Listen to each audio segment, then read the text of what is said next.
So this weekend I picked up an old Wizard magazine. I used to love these things because one, the covers. This right here, J. Scott Campbell with the Gen 13. This is before like the actual series come out. It had been a mini series, but him doing a cover like that and then said cover also being a fold out.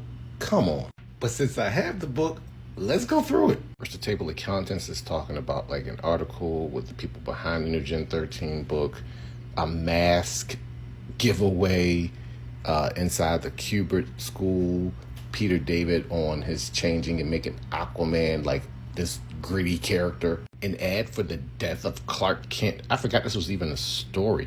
It's crazy like seeing names that are still right today, like Dan Jurgens. Ads for X-Men 2, The Clone Wars. Man, I love this game. And they couldn't really get a lot of Marvel and DC stuff, so they knew where their money was, which was in the indies, because you got like the ad for Gen 13, showing off stuff about Magic the Gathering, Vampirella with cosplay cards, Voices of a Generation, an article from J. Scott Campbell and Brandon Choi talk about how it would be different from the original Gen 13 miniseries. Man, I love Gen 13 so much. God, Campbell on this damn art. Like I said, the return of the indies, Exo Man of War and Valiant Comics. People are like, Exo who? If you got to play the Iron Man game in the 90s, you know who this dude is. Bloodshot. Remember Bloodshot? Starring Vin Diesel? 90s comic. Other characters, Solar, who I don't think they have the rights to anymore. Ninjak. Who the hell is this dude? One of my favorite articles talking about movies and cartoons and animated series that were going to be coming out. It's Smash Time. The Incredible Hulk movie that was being produced at Universal, where it stayed, was being talked about in active development. Sorry, went too close.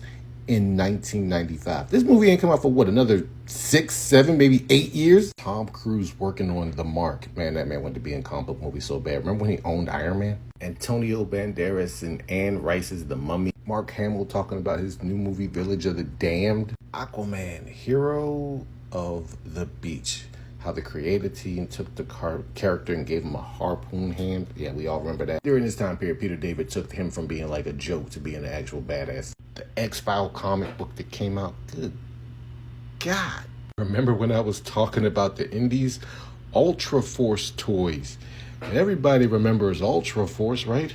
From Malibu. The back pages I used to love. This one has a profile on MD Bright and his character icon. What? Like quick questions to get like the personalities of people.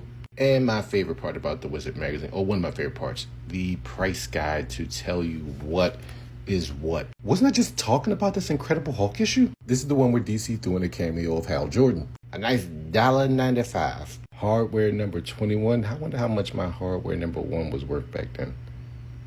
The Platinum Edition. I think I have that. That's $30 in 1995. Bill Sikowitz, Electro Assassin number 1. This is also the same man that did the RZA's Bobby Digital cover. And here it is. The Amazing Spider-Man number 1 was $14,000 in 1995. Now, in great condition, that's an $82,000 book. Yeah, so please tell me if you want me to do other Wizard magazines or if you ever had this issue or any issue of it. I didn't even get through everything, so there's definitely going to be another part to this.